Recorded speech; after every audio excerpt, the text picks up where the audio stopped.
Surgery కంటే hospital bill అంటేనే భయం. అదే మధ్య తరగతికి అందుబాటు ధరలో వైద్యం. Medistar hospitals. తల్లిదండ్రులు అనే ఈ ఫ్యామిలియల్ స్ట్రక్చర్లో వీళ్ళ పాత్ర ఉండడం వల్ల ప్రోస్ ఏంటి, కాన్స్ ఏంటి? ప్రోస్ కాన్స్ అనేది క్వశ్చన్ కాదు, ఎందుకంటే that is the society we're living in. Correct, that's why I am asking. కాన్స్ ఏమవుతుందంటే నాకు బిగ్గెస్ట్ కాన్ ఏంటంటే తల్లిదండ్రులు మొలాన, అంటే తల్లిదండ్రులకి పిల్లలకి ఇష్టం అంటే నేచర్లో వాళ్ళ కాళ్ళ మీద వాళ్ళు నిలబడగానే వాళ్ళని వదిలేయాల్సిన నేచర్ అనేది ఇచ్చి ఉంటే దాన్ని ఇప్పుడు మనుషులు ఎప్పటికీ ప్రేమించాలి అనే ఒక ఆర్టిఫిషియల్ ఇది పెట్టారు. దాంతో ఏముందండి, తల్లిదండ్రులకి స్వార్థం పెరిగిపోతుంది. ఆ స్వార్థం వలన కరప్షన్ వస్తుంది. నా కొడుకే ఇవ్వాలి, ఎవడ ఏమైపోయినా నా కొడుకే, నా కూతురు ఇది ఉండాలి అనే స్వార్థంతో కరప్షన్ వస్తుంది. ఆ కరప్షన్లోంచి you're thinking of yourself and your family more than మీ పక్కింటి, ఎదురింటి ఇళ్ళు, మీ పక్క వీధోళ్ళు, మీ పక్క ఊరోళ్ళు, పక్క దేశం, అందరికన్నా మీరే బాగుండాలి అనే ఒక సెల్ఫిష్నెస్ డెవలప్ అయ్యి దాంట్లోంచే all these other ills come. But when the very nature of the human seeker is selfish of any sort. Yeah, it is. కానీ అక్కడ క్లాష్ ఉంది. I like selfishness more than anything else. That's part of nature. But సొసైటీకి against అది. I'm against the society. Social నార్మ్స్కి ఒక family structure అనేది చాలా అవసరం. ఎందుకంటే you're creating a unit and lot of these units together are farming a society. But it's artificially put for what reason? Social పర్పస్కి, not for the individual. అప్పుడు ఏమవుతుందంటే ఆ ఇండివిజువల్ అనేవాడు అప్పుడు ఏం చేస్తున్నారు, you are trying to force fit the format. నువ్వు poultry ఫామ్లోనే ఉండాలి, పిల్లలంటే గౌరవించాలి తల్లిదండ్రులు, లేకపోతే పిల్లోడని ఇలా ఉండాలి, ఇలా పెళ్ళిళ్ళు చేయలేదు, తర్వాత మనవాడిని ఎత్తుకోవాలి, తర్వాత ఎప్పుడు నువ్వు చచ్చిపోయినా నీ పేరు ఇంకా నీ మనవాడికి ఏదో ఉంటుంది, నువ్వు ఇంకా బతికే ఉంటున్నట్టు నీకు ఒక feeling. You know, all these elements are forced by religion and social norms. ఉండకూడదు అంటారు. ఉండకపోతే you can be happy. But అది కానీ అలాంటి ఆలోచన మీకు రాకుండా ఉంచడానికి మనిషికి గిల్ట్ క్రియేట్ చేస్తారు. అంటే తల్లిదండ్రులు కేర్ చేయకపోవడం కాదు. అప్పుడు ఏంటి, ఎక్కడి నుంచి వస్తుంది మీకు? ఇప్పుడు లక్ష్మణుడు రాముడికి సేవ చేయాలి, అన్నయ్య అంటే ఏంటి, కేవలం తనకన్నా ముందు పుట్టాడా? అంటే అప్పుడు దశరథుడు కైకేయిని మేకింగ్ లవ్ అప్పుడు లక్ష్మణుడు స్పృహ ముందు వస్తే రాముడి పరిస్థితి ఏంటి? అప్పుడు లక్ష్మణుడు పెద్దోడైపోతాడు.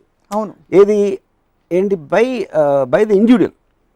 కానీ బుద్ధి రాముడికి ఉండదు, లక్ష్మణుడికి ఉండదు కదా. బుద్ధి అనేది స్పర్మటోజోవా కాదు కదా, అది వేరేది. ఎందుకంటే చాలాసార్లు మీకు ఇంట్లో తమ్ముడికి ఎక్కువ తెలివి ఉంటుంది, తమ్ముడు మంచోడు అవుతాడు, అన్నయ్య ఎదవ అవుతాడు. అలాంటప్పుడు కేవలం పెద్దోడు కాబట్టి ఎదవని అయినా గౌరవించాలా? ప్రతి ఇంట్లోని మంచోళ్ళు ఉంటారు, చెడ్డోళ్ళు ఉంటారు, పనికిరాని దద్దమ్మలు ఉంటారు, బాగా పనిచేసి ఉంటారు, అలాంటి రకరకాల వాళ్ళు ఉంటారు ఇంట్లో. కానీ కేవలం తల్లి, తండ్రి, అన్నయ్య, తమ్ముడు ఇలాంటి పేర్లు ఉన్నాయి కాబట్టి మనం అక్కడ బుక్ రాసేసి ఒక ఫార్మాట్లో పెట్టేశారు, అది రామాయణం అలాంటి వాటిలో. But in reality it doesn't work లేదు. సో రియాలిటీలో ఏం జరుగుతుందంటే మనిషి బాగా లోపల తిట్టుకుంటూ అయినా సరే పైనకి అన్నయ్య కదా పెద్దనే చెప్పినట్టు మనం వినాలి. లేకపోతే అమ్మ వాళ్ళని నేను చూసుకోకపోతే సొసైటీలో మళ్ళీ నన్ను వేలెత్తి చూపిస్తారు, కాబట్టి చచ్చినట్టు నేను చూసుకోవాలి. అది ఆబ్లిగేషన్స్ అండ్ మీకుగా మీరు చేయాలంటే that's what I was telling. మీ ఆనందం ఉంటే అది మీ ఆనందం. మీకు నిజంగా గౌరవం ఉండి ఒక మనిషి మీద, అది తల్లి అవ్వచ్చు, తండ్రి అవ్వచ్చు, పక్కింటోడు తల్లి అవ్వచ్చు, పక్కింటోడు తండ్రి అవ్వచ్చు, లేకపోతే రోడ్డు పోయేడు అవ్వచ్చు. కానీ ఆబ్లిగేషన్ మీద ఇది చెయ్యాలి కాబట్టి అని ఒక ఆర్టిఫిషియల్గా వెళ్ళి దండం పెట్టేసి మాతృదేవోభవ, పితృదేవోభవ అనేది that is all non sense. And Shiva పాటలో తేజ గారి పాట చాలా ఉందని నాకు నిజమేనా? పార్ట్ మీన్స్ అదే కొంచెం ఒకసారి మీటింగ్లో తేజాను నా తర్వాత శివాకి వరకైనా పేరు రావాలంటే తేజాకి కూడా చెప్పారంట, నిజమేనా? ఇప్పుడు పార్ట్ అంటే తేజ నేను చాలా క్లోజ్గా తిరిగేవాళ్ళం. శివ మేకింగ్ ముందు ఇద్దరం చాలా క్లోజ్గా తిరిగేవాళ్ళం. ఆ డిస్కషన్స్లోని వాటిలో నేను ఇది అంటే ఒక సీన్ చెప్పడంలో కానీ ఇలాంటి వాటిలో నాకు తెలిసిన అందరిలోకి తేజకి ఎక్కువ ఉండేది నాలెడ్జ్. కొంచెం అంటే is not very educated guy, కాకపోతే కొంచెం ఒక ఇంగ్లీష్ సినిమాలు కొంచెం ఎక్కువ చూడటం కానీ వీడియో విసిఆర్లో అట్లా మీ ఇద్దరం కలిసి చూసి ఆ షాట్ ఎట్లా తీసుకుంటారు, ఈ డిస్కషన్స్ ఎక్కువ నాకు తేజకి ఎక్కువ జరిగాయి. యూనో, అండ్ ఒక డెడికేషన్ తోటి ఇప్పుడు శివ డిజైన్స్ అన్ని తన ఐడియాస్, ఏది మన పోస్టర్ డిజైన్స్ తను ఒక యాడ్ ఫిల్మ్ బుక్స్ తీసుకొచ్చి నాకు చూపించి ఈ షాడోలు సిల్వెట్స్ లాంటివి పెడితే బాగుంటుంది ఉట్టి ఆర్టిస్టులు, అంటే ఆ టైంలో ఉట్టి యాక్టర్స్ ఫేస్ పెట్టారు, కాన్సెప్ట్ అనేది ఉండేది కాదు. ఓకే. అప్పుడు తనకు యాడ్ బుక్స్లో డిజైన్స్ చూపించి అది నేను ఇంప్రెస్ అయ్యి నేను ఇన్సిస్ట్ చేశాను, నేను నాగార్జున చూపించి ఇలా చేద్దాం డిజైన్స్ అని. సో క్రియేటివ్గా నాకు చాలా he use to give me lot of feedback. Okay. Chain thought కూడా తనది అంట, నిజమేనా? మీద తనది చైన్ థాట్ అంటే ఏంటి? చైన్ క్లోజ్ షాట్ శివ అనేది టైటిలే దీని మీద వస్తుందిగా పోస్టర్, అది ఆ చైన్ ఆ సీన్ తనదా మీద? సీన్ నాది, అదే కాలేజ్లో వాడేది అది మీద. కానీ అప్పుడు మేము డిస్కస్ చేసినప్పుడు ఏదన్నా తను చెప్పి ఉంటాడా ఇవ్వండి, ఎందుకంటే మేము చాలా డిస్కస్ చేసేవాళ్ళం. అంటే ఒక పర్టిక్యులర్ థింగ్ నాది తనది అనేది నాకు అంత క్లారిటీగా గుర్తులేదు. But lots of things we use to discuss. అందులో తను చెప్పింది ఏంటి, నేను చెప్పింది పోస్టర్ అనేది శివ చైన్ ఉంటేనే శివ పేరు వేయకుండా చైన్ వేసారు. అదే చెప్పాను కదా ఇప్పుడు, అదే చెప్తున్నా. శివ పోస్టర్లో చైన్ అనేది ఇంపార్టెన్స్ ఇవ్వటం అనేది అది తేజ ఐడియా, అది చెప్పాను కదా. అండ్ నాగార్జున గారు మేనల్లుడు సుమంత్ ఇంట్రడ్యూస్ చేసి నా ప్రేమ కథ సినిమా కేవలం మీ మీద ఆశలు పెట్టుకొని మీరైతే అతని మార్కెట్లోకి బాగా తీసుకుపోగలరని ఇచ్చారు. కానీ మీరు దాని మీద పెట్టాల్సినంత ఫోకస్ చేయలేదన్నది ఒక చిన్న టాక్. అది ఎంతవరకు? అది ఇప్పుడు ఎవరైనా కూడా కావాలని ఎందుకు చేస్తారు చెప్పండి? First of all A cinema అయినా ఏ డైరెక్టర్ అయినా కావాలని ఎవరైనా చెడగొడతారా? మీరు ఎలాంటి సినిమా అయినా మీకు కనీసం ఒక 5-6 నెలలు పడుతుంది, pre production, shooting, post production. Audience చూసేది 2 గంటలు. 6 నెలలు ఎవరైనా టైం వేస్ట్ చేస్తారా కావాలని? ఒక పాయింట్. ప్రేమ కథ ఇమ్మీడియట్లీ సత్య తర్వాత, సత్య సినిమా రిలీజ్ అయిన 2-3 నెలలకు స్టార్ట్ అయింది cinema, something like that, you know. అప్పుడు నాగార్జున ఇది బ్రోచ్ చేసినప్పుడు నాకు లవ్ స్టోరీ అనేది నా నుంచి ఒక ఊర్లో ఒక మామూలు లవ్ స్టోరీ ఎక్స్పెక్ట్ చేస్తారా లేదా అని నాగార్జునకి చెప్పాను. కథ మాత్రం నువ్వు ఓకే చేయాలి నాకు, ఎందుకంటే నా సెన్సిబిలిటీ కాదు అలాంటి సినిమా. నేను ఎంతసేపు రాత్రి శివ ఒక అడ్వెంచరు, ఒక యాక్షన్, ఎంటర్టైనర్ అట్లా అనుకుంటాను, కానీ ఒక మామూలు లవ్ స్టోరీ అనేది నేను అసలు ఆలోచన ఇప్పుడు, యూనో. అది so everything was discussed and all that. అది చేసాం. అది అప్పుడు నేను ఒక స్టోరీలో ఫెయిల్ అయిందా, నా డైరెక్షన్లో కుడ్ డూ ఇట్ అనేది. కానీ నేను కేర్లెస్గా చేయటం అనేది మాత్రం అది కరెక్ట్ కాదు. అన్ని సినిమాల్లాగే దీనికి మనసు. ఓకే. కానీ ఇంతకుముందు నాకు చెప్పారు వినోద్ బాలా మీకు గుర్తులేరు, ఇంద్రకంటి మోహన్ కృష్ణ మీకు గుర్తులేరు, బట్ తేజ రిలేషన్ మీకు ఎలా గుర్తుండిపోయింది? ఎక్కువ జర్నీ చాలా ఎక్కువ నాది తేజది. అన్ని తొందరగా మర్చిపోతాను. తేజ నేను చాలా క్లోజ్, అదే చెప్తున్నాను కదా. తేజ నేను ఆల్మోస్ట్ నాకు ఇయర్స్ గుర్తులేదు, నాకు తెలిసి ఒక 4-5 years we would have been very very close. ఇంకోటి ఏంటి, మీకు ఇంపాక్ట్ తేజకి నాకు జరిగిన డిస్కషన్స్ కానీ పర్సనల్ లెవెల్లో, ప్రొఫెషనల్ లెవెల్లో అనేది ఒక ఇన్సిడెంట్లు అనేది ఎక్కువ ఉంటాయి, కానీ వేరే వాళ్ళతో నాకు ఉండదు. సి మీకు మెమరీ ఎప్పుడు కూడా మీకు జరిగిన ఇంపాక్ట్ బట్టి ఉంటుంది memory. And me close friend Satyendra గారు, ఆయన గురించి నాకు చాలామంది తెలియదు, నాకు తెలియదు, బట్ తెలుసుకోవాలని ఇంట్రెస్ట్ కొద్దిగా అడుగుతున్నాను. ఏంటి ఆయన మీ రిలేషన్, ఎలాంటి relation? Satyendra is almost like a teacher. ఒక అంటే టీచర్ అనే వర్డ్ నాకు ఇష్టం ఉండదు, but I would say that Satyendra నాకు కలవకపోతే నా లైఫ్లో ఏదో నాలో ఒక డిఫరెన్స్ ఉండేది. ఏం డిఫరెన్స్ అనేది కూడా నాకు తెలియదు. అంటే నేను అలాంటి కాబట్టి నేను అతన్ని కనెక్ట్ అయ్యానా, లేకపోతే అతను నా లైఫ్లో వచ్చిన వల్ల ఇలా అయ్యానా అనేది ఇట్స్ ఎ వెరీ ఉన్నీస్ బీస్ కైండ్ ఆఫ్ ఏ థింగ్ అది. ఎందుకంటే ఇప్పుడు నాకు సత్యేంద్ర కాలేజ్లో చెప్పింది ఒక్కొక్కసారి 30 ఏళ్ళ తర్వాత గుర్తొస్తుంది ఇప్పుడు మళ్ళీ అని. ఇప్పుడు అర్థం అవుతుంది కదా, అది చెప్పింది అప్పుడు నాకు గుర్తుండిపోయింది, కానీ ఐ డెంట్ అండర్స్టాండ్. సడన్గా నాకు ఇప్పుడు ఎదుగుతుంది బల్బు. యూనో, అంటే is the most intelligent man ever met in my life. నేను మెట్ అంటే ఐఎమ్ ఇంక్లూడింగ్ నేను చదివిన పుస్తకాలు కానీ నేను విన్న వ్యక్తుల గురించి, వాళ్ళందరికన్నా is a superior person, you know. So తన మాట్లాడే లాజిక్, తనకున్న రేషనల్ థింకింగ్, తనకున్న నాలెడ్జ్, ఇంక్లూడింగ్ సినిమా, అలాంటి మనిషిని నేను ఎప్పుడు చూడలేదు. సో ఆటోమేటిక్గా నేను నేను అసలు ఎవరికి ఇంటిమిడేట్ అవ్వను. I always intimidate people. But Satyendra దగ్గర నాకు ఒక ఇది ఉండేది, అంటే ఒక ఆల్మోస్ట్ ఒక ప్రెషర్ ఫీల్ అవ్వండి. అంటే తను ఇంప్రెస్ చేయాలి, లేకపోతే నేనంటే తను ఏమన్నా అనుకుంటాడా అంటే నన్ను ఎదవనుకుంటాడా ఇలా చెప్తే అని అంటే కంటిన్యూస్గా తన ఎండార్స్మెంట్ కోసం ట్రై చేసేవాడిని. తనతో ఉన్న పరిచయం ఉన్నాను. అప్పుడు అంత ఇంటిమిడేషను నా లైఫ్లో ఎప్పుడు ఎవరితో ఫీల్ అవ్వలేను. ఇప్పటికీ టచ్లో ఉంటారా మీరు? Very rare. ఎక్కడండి ఇప్పుడు ఆయన ఉండేది? ఇక్కడ ఆయన ఇప్పుడు విజయవాడలో ఈజ్ ఇంజనీరింగ్ కాలేజ్లో ప్రొఫెసర్. అంతా మీకు ఇంపాక్ట్ క్రియేట్ చేసిన రిలేషన్లో మీకు గుర్తున్న ఇన్సిడెంట్స్ చెప్పండి ఏదైనా మీకు ఆయనకు మధ్య జరిగింది. అంత ఇంపాక్ట్ క్రియేట్ చేసి అంటే రామ్ గోపాల్ వర్మ గారికి ఇంపాక్ట్ వచ్చిందంటే అది మామూలు విషయం కాదుగా, అదేంటి అని.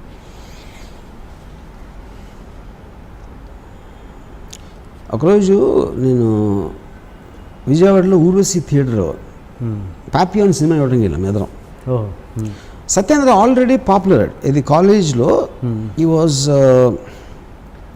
చాలా ఎక్స్ట్రాడినరీ ఇంటెలిజెంట్ అనేది లెక్చరర్స్లో కానీ స్టాఫ్లో కానీ ఉండేది, ఆ రెప్యుటేషన్ ఉండేది. ఏదైనా క్లాస్లో కూడా ఎలా చేస్తాడంటే టూత్పేస్ట్ జైలు పెట్టిన వచ్చాడు. అంటే టూత్పేస్ట్ కదా, టూత్ బ్రష్. అంటే పళ్ళు తోముకుని ఆ బ్రష్ ఇలా పెట్టుకుని హవాయి చెప్పు వేసుకుని వస్తాడు కాలేజ్కి. వచ్చి లాస్ట్ బెంచ్లో కూర్చుని ఆ పక్కన దగ్గర ఒక పేపర్ చింపుతాడు మేడం. పేపర్ చింపి అదే నోట్బుక్ ఆడు పెన్ నోట్ తీసి ఆ లెక్చరర్ చెప్తా ఉంటే మధ్యలో ఒక క్వశ్చన్ వేస్తాడు ఆ సబ్జెక్ట్ గురించి వేసాడు. ఆ లెక్చరర్ టెన్షన్ వచ్చేసి అసలు వాళ్ళకి యూనో క్లాస్ మధ్యలో ఒకసారి లీగ్స్ వెళ్ళిపోతున్నాడు. ఏంటి ఎక్కడికి వెళ్తున్నావు అంటే నేను చెప్పేది అర్థమైపోయిందని వెళ్ళిపోయాడు. అంటే ఇప్పుడు వీళ్ళందరికీ నువ్వు అర్థం చేసి చెప్పి ఆ టైం నేను వేస్ట్ చేయనని చెప్పి వెళ్ళిపోయాడు. ఇలాంటి ఇన్సిడెంట్లు చాలా జరిగింది సత్యేంద్రతో. ఒకరోజు ఊర్వశి థియేటర్లో పాపియాన్ అని సినిమా ఇవ్వడం వెళ్ళాను. అంటే ఈ ఇంటర్వెల్లో ప్రిన్సిపల్ గారు కలిసారు, కాలేజ్ ప్రిన్సిపల్. ఇంటర్వెల్లో కాలేజ్ ప్రిన్సిపల్ ఆయన కూడా వచ్చి సినిమా ఇవ్వడానికి మా కాలేజ్ ప్రిన్సిపల్. అప్పుడు మా ఎగ్జామ్స్ జరుగుతున్నాయి. ఏంటి ఎగ్జామ్స్ పెట్టుకుని ఏంటి ఎక్కడ ఎలా వచ్చారో అని అడిగారు. అంటే అది సత్యేంద్ర తెలుసు ఆయనకి because of his reputation and all that. And Satyendra side కాలేజ్లో మీ కాలేజ్ చదువులు కన్నా దీంట్లో నేర్చుకోవాల్సింది ఎక్కువ నేను 7వ వస్తున్నా. నాకేం అనిపించలేదే అంత ఇందులో అన్నారు. మీకు అనిపించినదో నాకు అనిపించింది. సో ఆ కనిపించింది మీకు ఏదో కనిపించినప్పుడు 7 సార్లు చూడాల్సిన అవసరం ఏంటన్నా నా principle. Why do fuck your wife everyday అన్నాడు. So the point is and you will say it with such intensity మీకు ఇంటిమిడేట్ అయిపోతుంది. You won't even take it as an offense. You know? అంటే ఈడు సత్యేంద్ర టైంలో నాకు తెలిసి ఒక 20 years ఉంటాడు ఏజ్, మేబీ 19. అండ్ మా ప్రిన్సిపల్ గారికి ఒక 50 ఏళ్ళు ఉంటాయి. ఇంకొక స్టూడెంట్ నేను తెలియదు ఆయనకి, మా ప్రిన్సిపల్ గారికి. నేనేదో సత్యేంద్ర ఫ్రెండ్ పక్కన I'm just hanger on. Why do fuck your wife every day అని అడిగి చూస్తున్నాడు మహా. ఆయన అలా వెళ్ళిపోయారు తిరిగి. తర్వాత 5-6 years అయిన తర్వాత ఆయన రిటైర్ అయిపోయి 10 years తర్వాత నేను మరువలేని ఒక విద్యార్థి అని సత్యేంద్ర మీద ఒక వ్యాసం రాశారు ఒక బుక్ కోసం. అంత ట్రెమెండస్ ఇంపాక్ట్ క్రియేట్ చేశాడు తను. సో అలాగే నాకు ఎంత ఇన్ఫ్లుయెన్స్ ఉందంటే సత్యేంద్ర నుంచి నేను ఒక్కొక్కసారి నేను ఫ్రెండ్స్తోనో లేకపోతే ఎవరితో కూర్చుని మేబీ ఒక 9:30కి స్టార్ట్ చేసి 3:30 వరకు మాట్లాడింది సత్యేంద్ర గురించి. తనకి నాకు ఉన్న అనుభవాలు కానీ తనకున్న అంటే ఇప్పుడు ఏంటి తన ఏజ్ ఆఫ్ అంటే నాకు 2 years జూనియర్ అతను. నేను ఇంజనీరింగ్ కాలేజ్ 3rd yearలో ఉన్నప్పుడు తను ఫస్ట్ ఇయర్ జాయిన్ అయ్యాడు. అంటే నాకు తెలిసి మ్యాక్సిమం 17-18 ఉంటుంది ఏజ్ అప్పుడు సత్యేంద్ర. 17-18 ఏజ్లో already Friedrich Nietzsche, Ayn Rand, Arthur Schopenhauer, Descartes మొత్తం బుక్స్ అని చదివేశాడు. ఇంగ్లీష్ నాలెడ్జ్ తనకి ఆ టైంలో ఉన్నది ఇన్ని సంవత్సరాల తర్వాత నేను ఇంతవరకు ఎవరిని చూడలేదు. చాలామంది నా ఇంగ్లీష్ గొప్పగా అనుకుంటారు. నేను సత్యేంద్ర ఉండి ఇంగ్లీష్ మాట్లాడలేను, నాకు భయం వేస్తుంది. అర్థం మాట్లాడటం. ఎందుకంటే నాకు తెలుసు కాబట్టి నా నాలెడ్జ్ కొన్న లిమిటేషన్. సో వైజాగ్ నుంచి వచ్చినోడు 1983లో అసలు అంత నాలెడ్జ్ ఎలాగ పాసిబుల్ అనేది నాకు బిగ్గెస్ట్ మిస్టరీ అది అంతవరకు. కానీ నేను అప్డేట్ అయింది మాత్రం సత్యేంద్ర మోహన్. నేను అసలు ఫస్ట్ టైం ఫిలాసఫీ బుక్ చదివింది సత్యేంద్ర మోహన్. ఫిలాసఫీ అన్న మాట వినింది సత్యేంద్ర మోహన్. ఓకే. ఈ క్రాస్ క్వశ్చనింగ్ లేకపోతే అనలిటికల్ వే ఆఫ్ థింకింగ్ అనేది ఫస్ట్ నాకు అర్థమైంది సత్యేంద్ర మోహన్.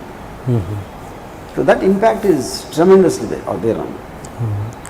అంత ఇంపాక్ట్ ఇచ్చిన మనిషికి మళ్ళీ మీరు ఎందుకు టచ్లో ఉండరు? సో తన వలన బేసిక్గా he's a guy who doesn't want to become anything in life. అంటే తనకున్న ఒక I would know how to say that. అంటే ఇప్పుడు నాకు తను చెప్పాడు ఒకసారి, యువర్ ఎబిలిటీ అంటే ఇక్కడ నేను చాలా డబ్బులను అయిపోవాలి, చాలా పేరు సంపాదించేది, లేకపోతే పెద్ద డైరెక్టర్ అయిపోవాలి, లేకపోతే బిజినెస్ మ్యాన్ అయిపోవాలి. ఇలాంటిది ఏది మీకు ఒక అంబిషన్ అనేది లేదనుకోండి, మీకు ఎంత ఇంటెలిజెన్స్ ఎక్కడ ఉన్నా you will just be by yourself. That is what Satyendra is. తనకి అంబిషన్ లేదు. అంటే మనం ఏంటంటే అంబిషన్ తోటే మనం సక్సెస్ మెజర్ చేస్తాం. మీరు ఏం అవ్వాలనుకుంటున్నారు, మీ క్లారిటీ ఉన్నప్పుడు మీరు ఎంత ఎదిగారనే దాని మీద మీ మెజర్మెంట్ ఉంటుంది. ఏం అవ్వాలనుకుంటున్నారు అని మీ ఇంటెన్షన్ లేనప్పుడు he probably is very happy just reading a book or writing a book. You know. Okay. కానీ time is all that you think you have అని అవన్నీ అంటుంటారు. నిజం కాదైతే అవన్నీ. ఏది నీకు టైం ఉందనుకుంటే టైం ఉంది, టైం లేదనే పదం చాలా తప్పు.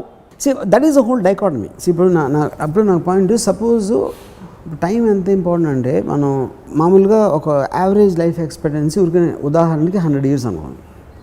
100 years మనం బతుకుతాం, 200 years బతుకుతాం అనే కాన్సెప్ట్ ఉందనుకోండి. అప్పుడు యూత్ ఎప్పుడు వస్తుంది? అప్పుడు మీ పెరుగుదల అనేది ఇంకా గ్రాడ్యువల్గా అవుతుందా? ఇప్పుడు మీరు 20 yearsలో మీకు వచ్చే షేప్ 40 yearsకి వస్తుందా? లేకపోతే 100 years తర్వాత మనకి ఇప్పుడు 100 years ముసలోళ్ళు కన్నా ఇంకా 150 years అంటే ఇంకా ఎక్కువ ముసలోళ్ళు అయిపోతుందా? All these are hypothetical things. అవును. But what is valid for me in that is, ఇప్పుడు నేను చిన్నప్పుడు తొందరగా పెరిగితే బాగుండు అనిపించింది. ఇంకొక పర్టికులర్ టైంలో అరే అమ్మ పెరిగిపోయాను ఆల్రెడీ, ఇంకొంచెం వెనకెళ్తే బాగుంటుంది, అరే అమ్మ అక్కడ అయిపోతుంది బాగుండేది అనిపిస్తుంది. ఇంకొక ఆస్పెక్ట్లో నాకు ఐ హేట్ నాకు ఓల్డ్ ఏజ్ అంటే ఎందుకు భయం అంటే ఇన్ఫర్మ్నెస్ అనేది, అంటే your body is not in your control అనే ఒక aspect, somebody has to look after you అనేది నా బిగ్గెస్ట్ ఫియర్. నాకు అది you fear time because of that. Yeah, and time is related to age. That's the whole point. See, that can come out of accident, that can come out of some handicap also. I'm not saying no to that. But మీరున్న situation అన్నీ బాగుంటే the only thing which can defeat you in life is time. మన వైపు నుంచి పూర్తిగా ఎంత కృషి చేస్తాం, ఎవరైనా మీరు ఎంత గొప్ప ఇదైనా, మహమ్మద్ అలీ కూడా ఒక terrific extraordinary boxer, but at a certain time at a certain age something else came and died. I would differ actually మీరు చెప్తున్న దాన్ని బట్టి. Because if you actually take your physical age, it has nothing to do with the way you think, the way you live. That is what I'm saying. The point is not about that. No, point is about the physical aspect. Physical age nadu okata anukondi, physical infirmity, your body will fail you because body is related to time, mind is not related to time. But don't you mind believe meeku mind age eppudu vastadi, meer oka stage lo aagatam aapesi if you are not with times అని అంటాం మనం. ఎందుకు? Time అనేది ఒక advancement ఇస్తుంది. Technology కానీ thought process కానీ ఏవేదో జరిగిపోతున్నాయి, అన్నిటితో మీరు టచ్లో లేకపోతే మీకు టైంకి వెనకబడి ఉన్నారు. Is not with the present times అని మనం మాట్లాడేది ఏంటి, ఇవాళ ఉన్న కాలానికి అనుగుణంగా మీరు లేరంటే మీరు మెంటల్ ఏజ్ అక్కడ అయిపోయింది. For some reason you stop thinking forward. కానీ మెంటల్ టైమింగ్కి ఫిజికల్ టైమింగ్కి డిఫరెంట్. బాడీకి దానికి కనెక్షన్ లేదు. బాడీ 60,000 years బ్యాక్ కూడా అంతే టైంలో ఉంటుంది, 2060లో కూడా అంతే టైంలో ఉంటుంది. ఫిజికల్ దానికి ఒక లిమిటేషన్ ఉంది. యావరేజ్ ఇది 100 ఏళ్ల కంటే ఎక్కువ బతకరు అంటే ఎక్కువ. Correct. So you are saying a physical limitations yeah, so mental ga I think I'm going even more forward than I was. I feel I'm more intelligent now than I am 30 years back. That's what I have more saying. knowledge than 30 years back. Not but just that. So I am able to defeat my mental speed with the way I think. The mental time factor anedi నేను దాన్ని నాకు అందరికన్నా ఎక్కువ నేను జయించేసాను.